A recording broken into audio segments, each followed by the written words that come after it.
In the 1970s, researchers predicted that human overuse of planetary resources would surface at the beginning of the 21st century. Almost on cue, food prices skyrocketed, peak oil got closer, and pollution destabilized the climate. In 2008, financial collapse erased $1 trillion of wealth, and the U.S. lost over 8 million jobs.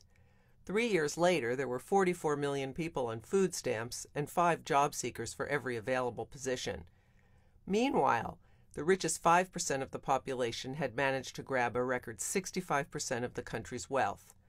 Wall Street and big companies were thriving, but poverty, anger, and social discontent were rising.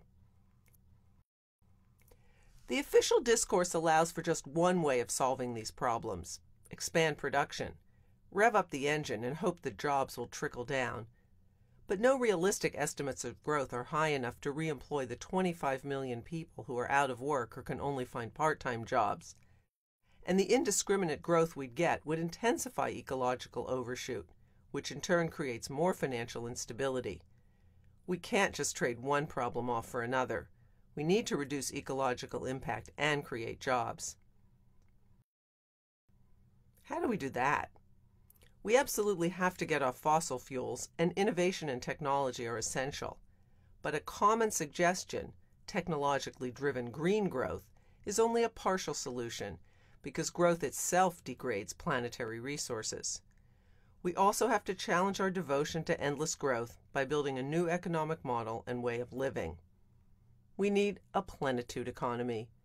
Its central insight is that changing how we spend our time is the key to reducing environmental impact, creating more jobs, and giving us all a better life. Americans could use a break. Since the 1970s, working hours have risen by about 200 hours a year. That extra work creates stress and impairs family life.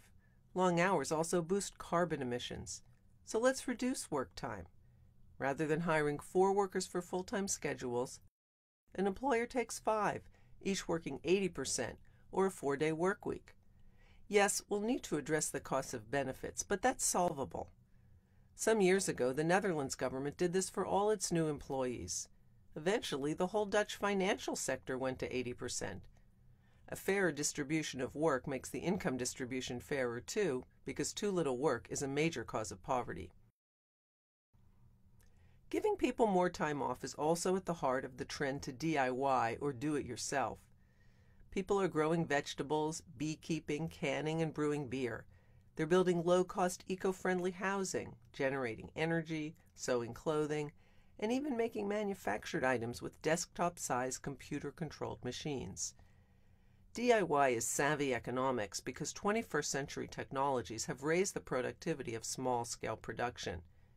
It allows people to live better with less money, exercise their creativity, and even start businesses as they develop skills and expertise in new eco-intelligent ways of producing. And when people work less, they tend to consume less. The planet gets some time off too. Plenitude practitioners are also finding security by linking up with each other. There's a wave of social innovation for sharing, bartering, informal and neighborhood exchange, reuse, and resale. The sustainability movement motivated it, the internet facilitated it, and the economic downturn mainstreamed it as cash got scarce and time got more abundant. People are having fun and saving money with clothing and soup swaps, car and ride sharing, couch surfing, and tool libraries. They're building social capital as an alternative to the borrow and spend consumer culture. So there's the new model: a plenitude economy that gives people more time away from work, expanded opportunities for low-impact economic activity, and a commitment to social connection and community. It's a way to reclaim a human scale to our economy, take responsibility for our lifestyles, and treat one another and the planet with the respect we all deserve.